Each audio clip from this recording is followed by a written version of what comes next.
ವರದಹಳ್ಳಿ ಸಮೀಪದ ದೇವರ ತಿಮ್ಮಲಾಪುರದಲ್ಲಿ ವಿದ್ಯುತ್ ಶಾರ್ಟ್ ಸರ್ಕ್ಯೂಟ್ನಿಂದ ಬೆಂಕಿ ಹೊತ್ತು 10 ಮೇವಿನ ಬಣವೆಗಳು ಶನಿವಾರ ರಾತ್ರಿ ಸುಟ್ಟು ಭಸ್ಮವಾಗಿವೆ.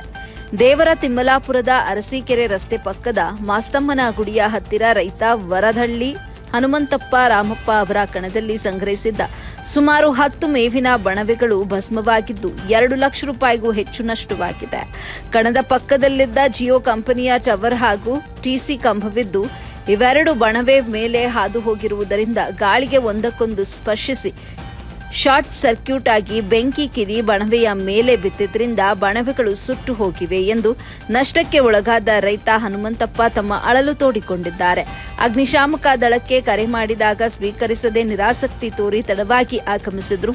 ಪೊಲೀಸರ ಕೈಯಿಂದ ಫೋನ್ ಮಾಡಿಸಿದ ಮೇಲೆ ಅಗ್ನಿಶಾಮಕ ದಳದವರು ಬಂದು ರಾತ್ರಿ 10 ಗಂಟೆಯವರೆಗೂ ಬೆಂಕಿ ನಂದಿಸಿದ್ದಾರೆ. ನಮಗೆ ಅಪಾರ ನಷ್ಟ ಉಂಟಾಗಿದ್ದು ಪರಿಹಾರ ನೀಡಬೇಕು ಎಂದು ರೈತ ಹನುಮಂತಪ್ಪ ಒತ್ತಾಯಿಸಿದರು. ವರದಿ Prabhu K, AB news Kannada, bureau ಮುಖ್ಯಸ್ಥರು, ವಿಜಯನಗರ ಜಿಲ್ಲೆ.